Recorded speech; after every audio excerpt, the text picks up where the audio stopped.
Thank you very much, Ben Troy, Joey, back there in Broadcasting House. It is day 3 of the Connected Summit 2023 here, where great conversations are taking place around how to drive ICT and, of course, close the digital gap that still permeates within the ICT industry here in Kenya. The concept of smart cities has also been discussed here, and, of course, issues around the completion and accelerating the Konza Technopolis. Those are some of the issues, that are coming up here.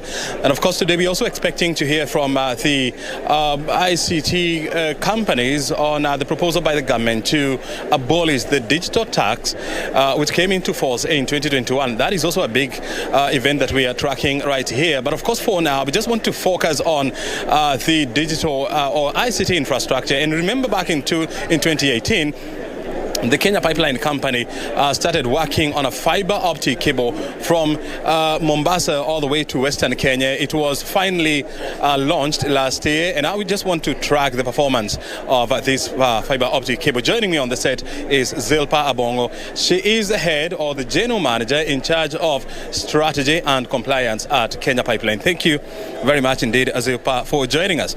Since you launched this fiber optic cable, and before we even get to that, give us an overview of what drove Kenya Pipeline Company into venturing into the fiber optic business. Thank you very much. I know we are traditionally known for pipeline transportation of petroleum products. However, in building the trenches for those pipelines, we do need optical fibers to run the operations of our installation. So we started to lay optical fibers since 2012, and since 2018, because we had excess capacity of our 96 cores of optical fiber, we decided to commercialize it and sell it to industry. Since then, we brought in some of the most major telcos, Safaricom, Airtel, MTN, Jamii Telecom, you name it, the list keeps growing on, about 8 now, who then are using our optical fiber as either their backbone or their redundancy for operations as well. So it was part of a broader scale government agenda to digitize from previous regimes that led to government institutions such as ourselves investing in optical fiber. Mm-hmm. Would you say that this venture today makes business and economic sense for Kenya Pipeline Company?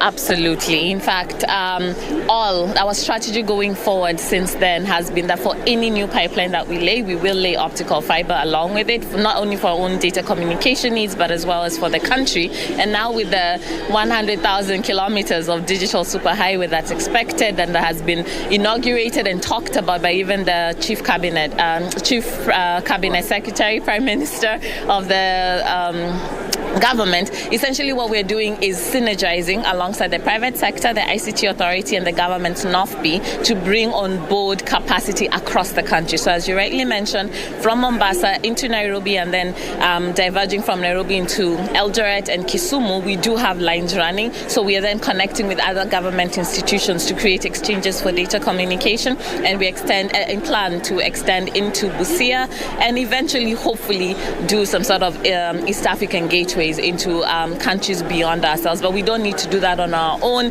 That's why the industry is here having conversations about how to connect our infrastructure and then lay that sort of basis upon which this digitization can occur. Mm-hmm. In your journey of constructing this fiber optic cable, I'm sure you have amassed so much wealth of knowledge on how you're going to do the next phase. Can you share with us, some of the insight that you have picked up along the process? You can't do it yourself. It costs a lot of money. The capital investment that's required to do the sort of infrastructure is large.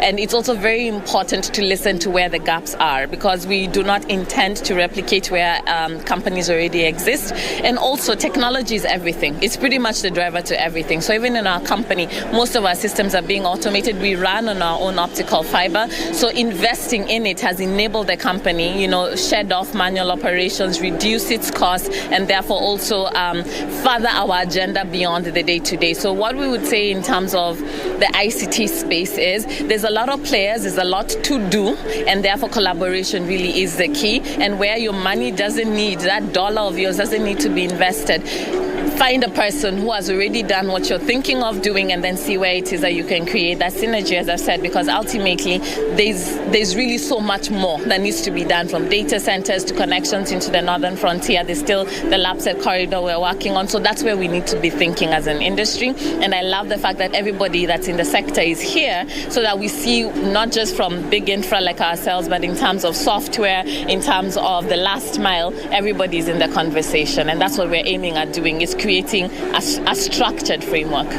Well, I still believe, and I know that pipeline business is still the core business of Kenya Pipeline Company, but now you have decided to diversify into other revenue streams. How much or what percentage of your revenue is now being generated from the fiber optic cable? We would say currently it's around 2%, but in the next 2 to 3 years, it's going to really leapfrog to about 10% of the revenue base. But there's some critical infrastructure that we need to lay for that to happen, because, as I said, commercialization actively started in 2018, but the launch has been in 2020. And I would also say that pipeline operations, as you mentioned, is still our core business. You will not run out of fuel because we're doing optical fiber. So this is just something we're doing as an aid to government's agenda for the digital landscape. And of course, your pipeline infrastructure runs from Mombasa to Western Kenya and Eldoret. Do you have plans now after Nairobi to Western Kenya? Where do you go next with your fiber optic business? As we said, we are working very hard to try and get this into counties, especially on the northern frontier, because there's a lot of abandonment that is on that end, and everybody is looking at it. We do not have to build networks there, but we want to create interconnection nodes. And then we're also looking at, as I said, the gateway into Uganda and into the Congo. So anybody who's willing to collaborate on that front, because we have a jetty in Kisumu that can do subsea cable. So once you land in Mombasa, get all the traffic to Kisumu, there's still an opportunity to go through the lake. And then in between, we'll be working on connections to different counties. So pick up and drop off from our line is every 2 kilometers. And then we have what we call co-location points every 50 kilometers. So we are available everywhere. Okay. Thank you very much, Zilpher, of course, for sharing with us those insights. And of course, we are glad talking to you. Absolutely. Asante sana. Well, Zilpher Abongo is the head of, or the general manager, compliance and strategy at Kenya Pipeline Company, joining us to help us understand their strategy of investing in fiber optic business. You have heard it from her. We're coming to you live from Connected Kenya Summit. We are here until the close of the event, which is happening on Thursday. My name is O'Brien Kimani. Back to you, Ben Troy Joy, in studio.